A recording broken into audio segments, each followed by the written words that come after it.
Hey, everybody. Welcome to this week's edition of the CHP Spotlight interview series. Today, we have a really cool special guest for you. This is Anastasia. And Anastasia, let me know if I'm pronouncing your last name correctly, by the way. Is it Kranias? Cranias. Cranias. Kranias. Yeah, you got it. Anastasia Kranias. All right, there we Yeah. go. And she's the owner, general manager, and head coach at CrossFit Route 7.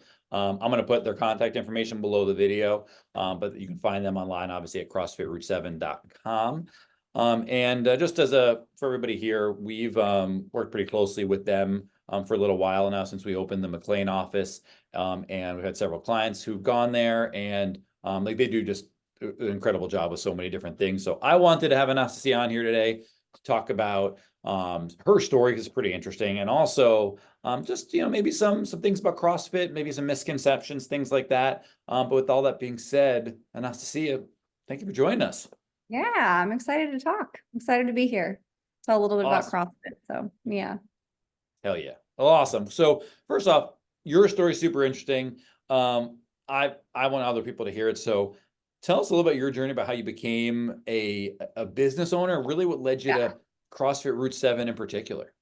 Yeah. So I have been doing CrossFit since 2013. And I found CrossFit. I used to run, I played basketball and did all the competitive stuff. And then I ran a bunch of half marathons and marathons and was always like slightly competitive, very athletic. But I became a lawyer and I practiced law for about 10 years. So in 2013, I was working at my law firm, and one of my coworkers, her husband was like, you got to try this like thing called CrossFit. And I was like, what the hell is CrossFit? And it was like, it's like a boot camp or something. It's like, boot camp for adults, summer camp, whatever. And I was like, all right, let's go. So I went and I tried a class with him, and then we basically got my whole law firm to join.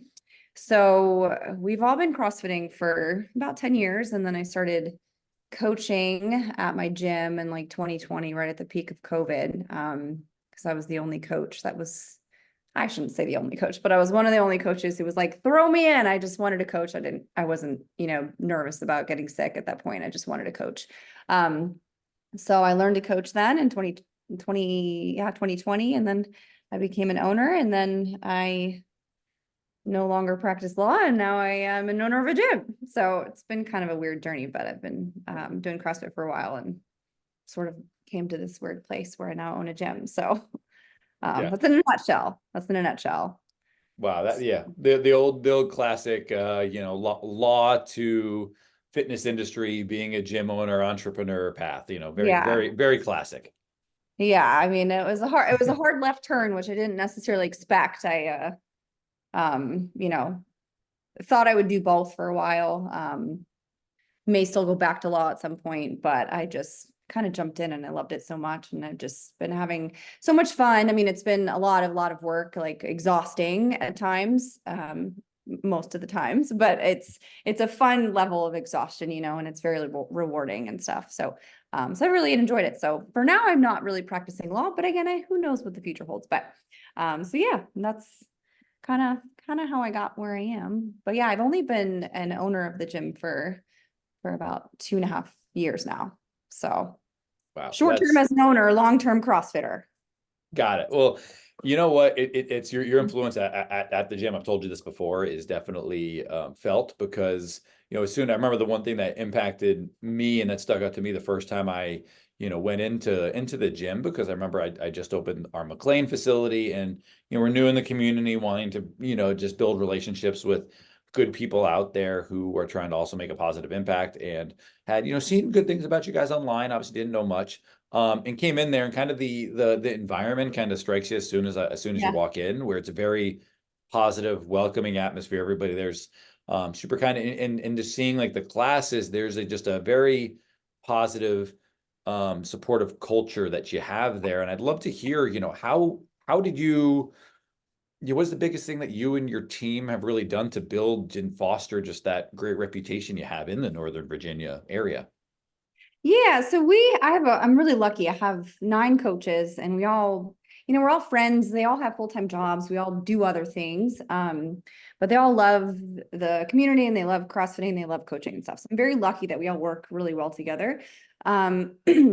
But, you know, we have meetings and we have training practices we do together and, you know, chatting, we have a group text and all that stuff. But I try to spend a lot of time talking to them about just like making sure that like when somebody walks in the door, arguably CrossFit, a lot of people think it's like very intimidating, and you walk in and everybody assumes that we're just these like jacked superheroes, because on Instagram all you see is like the elite athletes and you see a lot of people doing very impressive things. But you know, I think it's super important that the second somebody walks in, we go straight to the door and we talk to them. Like nobody should be waiting at the door for a long time. Like they need to be, you know, welcomed and shown what's going on.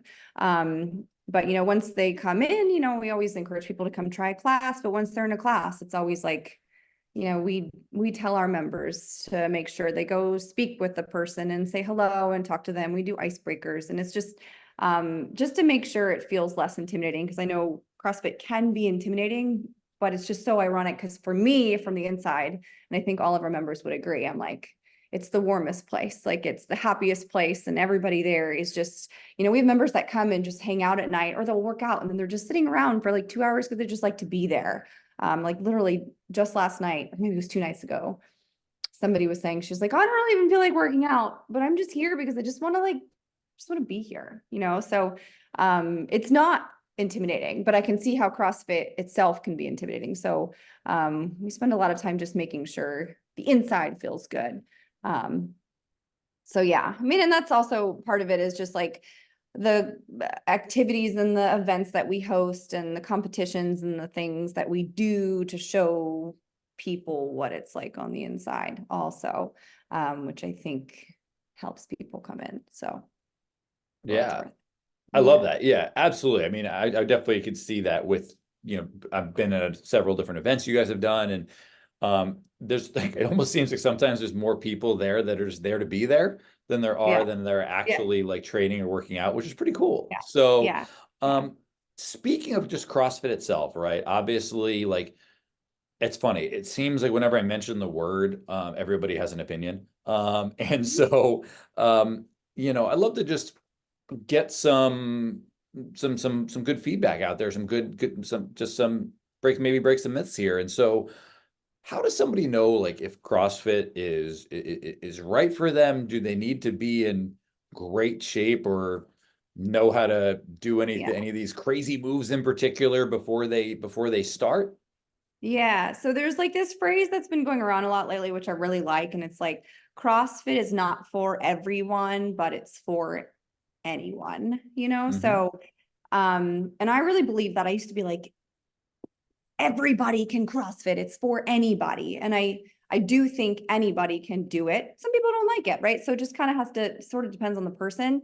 But CrossFit's great. I mean, it's like the most scalable and modifiable exercise for your entire body. So, you know, like I said, I used to run and I loved running, and it just like gave me that drive and competitive sort of feel when I did races and stuff. But like nothing is like CrossFit, because every single day we do something different. So, you know, one day you work your legs, one day you work your arms, and it's like you find these muscles that you literally didn't know existed. And you're like, wow, I feel something like, oh my God, I have a lat muscle. Like I had no idea, you know? So it's like these tiny little muscles that you would never work. So, and everything every day changes. And so it's fun. And it keeps people coming back, and you see results, and nothing else, no other type of fitness. I've done Orange Theory, which I think is great. Like I said, I've ran, I played sports, I've been in basketball, that stuff.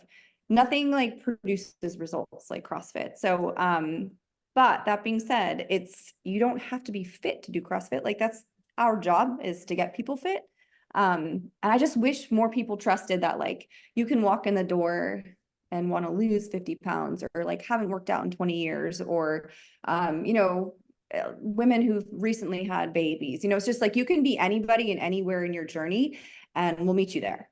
So we will, you know, modify. So you can have somebody doing, you know, a very heavy back squat with a barbell. And then I have some people who have literally doing air squats to a box just to practice how to squat properly in the exact same class. And they're going to get the same workout. So it's just, it's so highly functional too.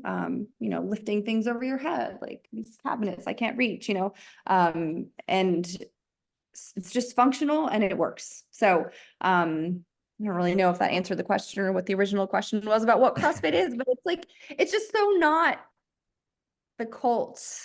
And if it's the cult, it's a community and it's like the best cult, you know? So it's not like an ugly place and it's not like an intimidating, you know, super hard. It's gonna, oh, and then we can get into the injury stuff, but it's like, oh, you're gonna get hurt when you CrossFit. You know, it's just not any of that. And it's just, I wish I could like scream it to the whole world. And I try to, I know, and that's why I love what I do. But, you know, I think, and the people who are most skeptical about it when they give it a chance, and then they're like, wow, this is pretty great. I'm like, I won't say I told you so, but I'm so happy, you know? So, yeah, that's CrossFit. I love that. That's awesome. I'm going to make my motion sensor lights here and I see it. So I'm going to make Oh sure to yeah, turn those wave on. them on. There we go. All right. We're coming at you from our Bethesda for everybody watching. We're in the back room in our Bethesda facility today. So we're kind of in the dungeon here.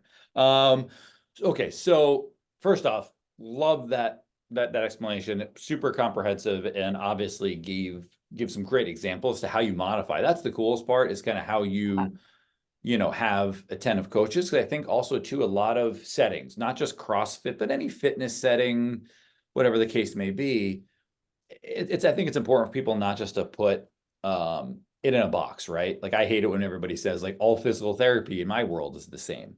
Like, no, it's a giant profession, right? There's like every profession, there's good, there's bad, there's everything in between.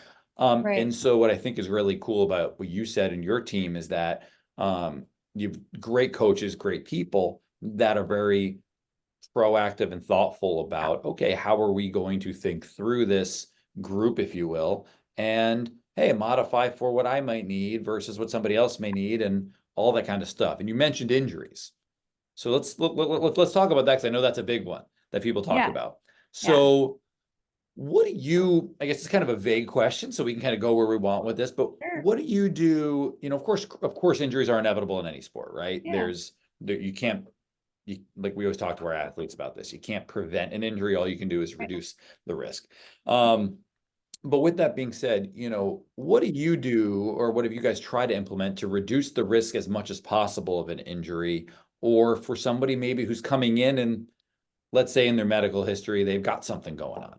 Yeah. So love it. Love talking about this. We do what's called a foundations onboarding program, first of all. So if you've never done Olympic lifting, if you've never done barbell lifting, for an easier way to call it, powerlifting, we require you to do this foundations program. It's 3 private 101 sessions, which are like, 3 private training sessions for an hour, with typically one of our 3 coaches. Well, we all do it, but me and Kevin, one of our other coaches, we're both L3s, so we've been coaching for a long time, lots of experience, blah, blah, blah. But you get private 101 with us. And we use PVC pipes, 15-pound barbells, aluminum barbells, sometimes the heavier one, but very light movements. And we just drill movement so that when you get into class, it's not like the first time you've ever lifted or done an Olympic lift. So those are required. You do those classes so that you're more comfortable, number one. So you learn how to move, very important. Number 2, our coaches know who's new. We know everybody. We have close to 200 members, but I can tell you each person's name and probably the name of their child and dog. Like, we're very close to our members. So when somebody comes in, I know who has like an aching shoulder or like a prior shoulder surgery from years ago playing baseball, or like we know that about our athletes, number 1. And number 2, like if they're newer, we give everybody attention, but if they're newer, we're going to make sure that they're doing what they should be doing. So there's a lot of days, and especially with the men, I have to pull off a lot of weight for the men. For the women, it's like, I need them to lift more. Like, you can do more. That's typically how it works. But we're not shy about walking up to people and taking the weight off. And then like the third part about it is really like explaining to people from the beginning that CrossFit is also like checking your ego. So like when you come in, listen to your coaches. Like, we're here to help. And typically, like we said, injuries are inevitable in anything you do. You can run around the block and trip on a curb, right? It's just part of it. But injuries typically in CrossFit are not happening because it's a dangerous sport. It's happening, usually they're like like I said, something you're more likely to get hurt tripping on something walking in the CrossFit gym than from doing CrossFit. But it's also like when people are not listening to the coaches. So again, drilling movements, adding too much weight, but we're very good at narrowing in on people and making sure that they're moving safely. So that's super important. And if you're moving well, you're actually improving your body to make sure you don't get injured. And you're like building muscle. And you know that, like from PT, like typically when you have more muscle and your joints are stronger and your ligaments are stronger, you're less likely to get injured. So, I mean, speaking from somebody who dislocated an ankle playing an intramural fun basketball game in her 30s and has never had anything quite so serious in CrossFit, like, I'm like, well, and playing basketball is fun, it's great, but like CrossFit's not dangerous. It's very, very safe as long as you're listening to your coaches and you're, moving and, like I said, checking your ego and just having a good time and moving safely. So, Yep. again, I don't know if that was the question. I do this a lot. Oh, you know, you nailed it. And I love the passion because it reminds me of myself, because whenever I get asked questions, I'll go off on Yeah. whatever soapbox I want. And then you're like, did I answer it? No, you totally Yeah. did. And what tries to And praise me, there's like sometimes you'll see those like memes on Instagram and it's like people like flipping off the bars. And I'm like, oh my God, like I hate when people post these because it just gives such a bad rap for CrossFit. Number one, it's not funny. And that doesn't happen. Like that should never happen. And we won't let anything like that happen. So, knock on wood, thank God. Like we have very, very, very few injuries in the gym. And the ones that injuries are like, they need a Band-Aid or something. It's not, thank God. But anyway. oh, that's awesome. And we said so many good things there. It was funny. You mentioned the where a lot of like sometimes bad reputations come from can be like social media and stuff. And again, there's great stuff on there too. But a lot of times, right, I always talk about this in like the fitness industry and physical therapists who, maybe have big presences or post a lot of things. Generally like somebody very progressively step by step improving isn't going to make a good social media post. It's not very Right. sexy. It's not going to grab somebody's attention. Yeah. But hey, you know what? Doing some big crashing thing and Right. fireworks are gonna do that. Goes viral. So Yep. yeah. And then the flip side of it is like also listening to your body and like coaching people to listen to their body. So like there's a difference between like being sore and pain, right? So like you're going to be sore and that's a good thing. You're growing your muscles and you're tearing them to rebuild them. And then there's pain. And when there's pain, I'm like, you need to tell us so that we know. And then we send them to you. So, and then you can kind of do some work and it's just like, it's like an adjustment, but like your body is going to change and you have to listen to it also. And that's also very important for people to know, which we try to make sure we teach also. Right. And absolutely. And what we try to tell a lot of people as well is like, look, if you can work out on your own for sure and do whatever things you want, but going to a place like CrossFit Route 7 that has coaches who I know, like one of the things my colleague Sam shared with me that he found out was like a lot of the training and education that you require a lot of your coaches to go through. So it's not like you're bringing in anybody off the street. Yeah. They have to have a lot of knowledge, and so you're having somebody who understands a lot of these things, and so you're always going to be better off if you're being guided by somebody who's a professional in this regard, who has your best interest in mind, doesn't have your internal biases, and can actually like help you walk through and check you when your ego maybe is getting in the way, because we all have one. And that's always going to be safer, and because it's a much more thoughtful process all around. And then of course, at the same time, you're making the workouts fun. It's a fun environment. It's a welcoming place. And you're more likely always to be more consistent about exercise if it's a place you want to be. And so that's that's a huge thing too. So I appreciate that. And one thing that you guys do really well as well is like when we've had mutual people, the cool thing is they don't have to just stop going to CrossFit. And I always like reinforcing to folks is like, come to see us. We're not going to tell you to stop going to CrossFit, because a lot of the times it's just being a detective and figuring out what might be going on. And then, okay, how can we modify things so you can continue to do your thing while we help you get back to, full participation like you were before, right? Yeah. And you probably would agree, but I think most people they heal faster and better when they continue to move in different ways, So like, Yep. like I said, when I had a dislocated ankle, I never stopped CrossFitting and my coaches were great. I had a little boot and I did things with the boot and it was fine, and crutches, but like I wanted to move. I just wanted to be there. And that was okay. So yeah. Yeah, they've done some cool research actually on basically like physical therapy outcomes of patients who essentially stop like training, stop exercising, stop moving. A lot of it's geared towards low back pain, just to keep it focused. But what all of it basically shows is that continued bed rest, typically beyond about 48 hours or so. Um, at that point, the longer you're in bed, so to speak, the worse your outcomes start to Yeah. become. And so pain-free movement is always going to accelerate the return, and it's also going to limit the like degradation and breakdown that can happen of any areas or deconditioning that occurs and all that kind of stuff. And that's a big factor in terms of like future injury risk upon return as well. So always something important to keep in mind for sure. Yeah, no, I agree. I think it's good for your mental health too. He wants to just stop. So There is that piece for sure. So yeah, no, I love that. This is awesome. And look, this is tons of hugely helpful information. Obviously, anybody watching yeah, this can certainly feel the passion coming through the computer here. So with all that being said, those are all the main things I have. And I see, obviously, let us know, like, what's the best way to reach you guys? If somebody watching this is like, hey, I'd love to reach out to these folks and maybe talk about yeah. No, acquire. I would love the whole world to come try a class. Like, so we offer free classes every week, and we program them on days that are a little more user friendly. So you're not going to see like a high level Olympics lift snatch on a trial day. But yeah, I mean, you can go to our website, you can go to our Instagram. I am constantly just responding to people like direct messages. So if you contact the gym, you'll get a direct message from me.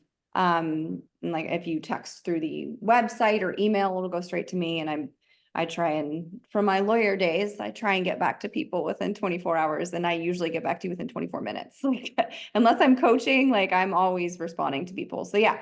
And I just like I said, encourage people to just come try it and just feel it.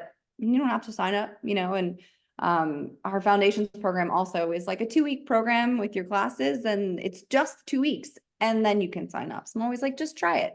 And to this day, I don't think we've had anybody not sign up once they try the 2 weeks, so just try something new. But yeah, they can reach out in any way, and I will happily respond and be so excited. So Awesome. Well, cool. So yeah. yeah, there you go. Let them prove it to you. Yeah. Do some trials. And what I'll do is I'll put again below the video, I'll put the contact information. If you're seeing this through our newsletter, of course, that'll be in there as well. But with all that being said, Anastasia, thank you so much for joining us today. This Thank was thank this is you. awesome. Yeah, appreciate it. Thanks for having me. My pleasure. All right.